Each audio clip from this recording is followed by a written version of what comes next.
morning, boys and girls. I miss you so much. And today is Monday, and I thought I would read you a story. This story, I've got to put on my reading glasses so I can see. This story is called Scribble Stones, written and illustrated by Diane Alber. So let's see. It's hard to remember. I don't want to touch my face. Are you remembering to wash your hands and not to touch your face? It's a hard thing to remember. I almost touched mine, but I remembered. Okay, this story is about one happy stone who was gray and round and rarely alone. He lived with the others all stacked on a pile and waited calmly with a large, friendly smile. Put it really close so you can see it. Each stone had a purpose, but it wasn't known yet. Some would be landscaping, and some a stone pet. There were so many things that the stones could be. The hardest part was just waiting to see. Can you see it?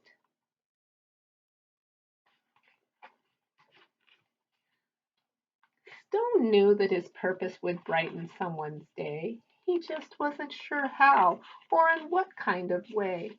He imagined the things that he might soon become as he watched all the stones get picked one by one.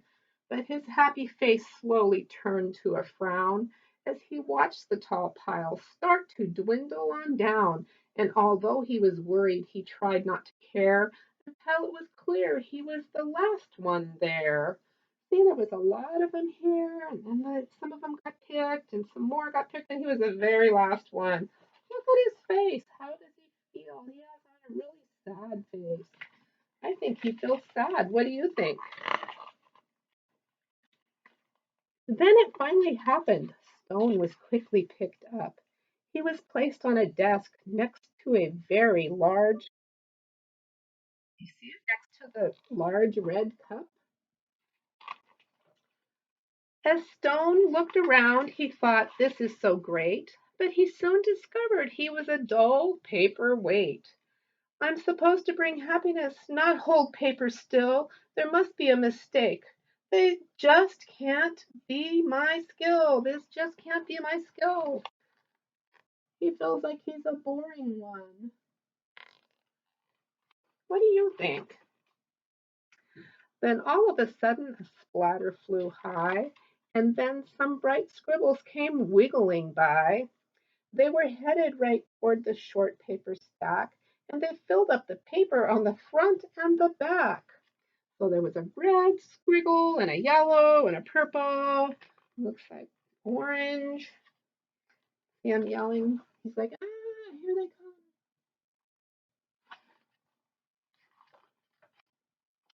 They were all making art. It was happening so fast. Stone feared that the paper would simply not last.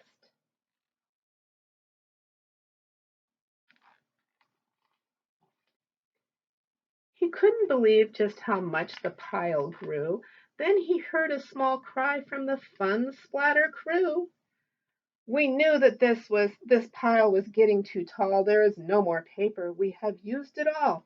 The scribbles all cried. They now saw it too. "This is a disaster. Oh, what will we do?" Stone didn't want the scribbles to cry, so he thought of something that they all could try. He slowly rolled down the very large pile and said, "I know how to make you all smile. I know I'm not paper, but I like art too. Do you think you could spare some red, yellow, and blue?"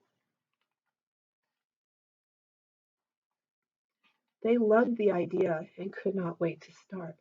Scribble began making a happiness heart.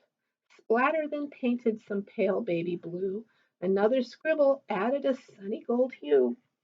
It didn't take long before more stones showed up, and soon the line grew behind the large red cup. Can you see all the stones? One, two, three, four, five. I like to call them rocks. I like to collect rocks. Do you collect rocks? To Stone's surprise, he was picked up at once more. He had never heard of this happening before. More art was added, and he was on his way to become a small gift to brighten someone's day. See how he's all painted up and bright with yellow and green and blue. Nearby, another stone's journey had begun. He was spreading such happiness and having great fun. Every time he traveled, someone added their part, sometimes just a scribble, sometimes some really fancy art.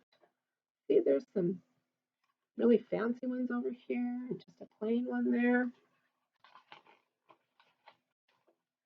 With each new layer, there was a story to share, and soon ScribbleStones were seen everywhere.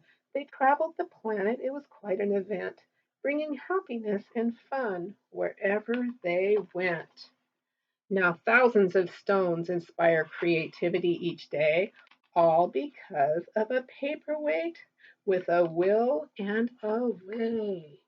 Look at all those decorated rocks. Did you notice there's blue ones and there's red ones and there's spotted ones? You can paint a rock.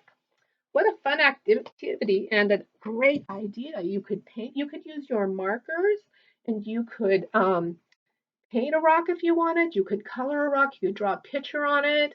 Could you take it out and hide it on a trail maybe for somebody else to find? What a nice surprise that would be.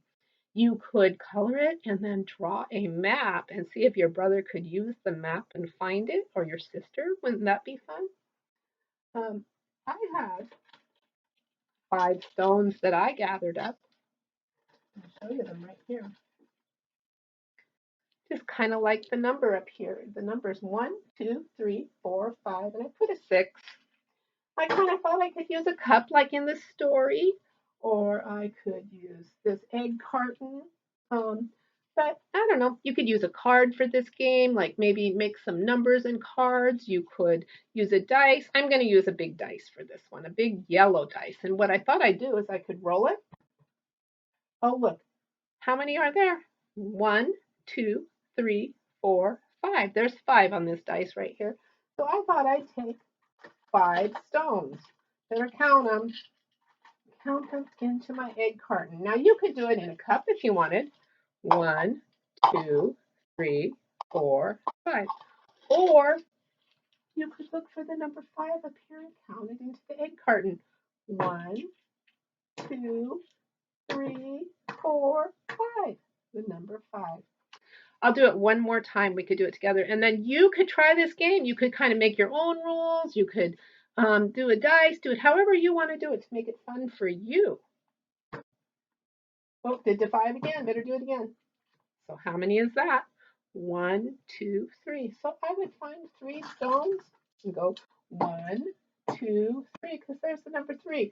Or I could put them in my cup. 1, 2, 3. Just kind of a little counting activity that we could do. I hope you guys are getting outside. I hope you're washing your hands. I hope you're brushing your teeth. I can hardly wait till we're all back together. And until tomorrow or another day when I see you again, it's like, see you later, alligator.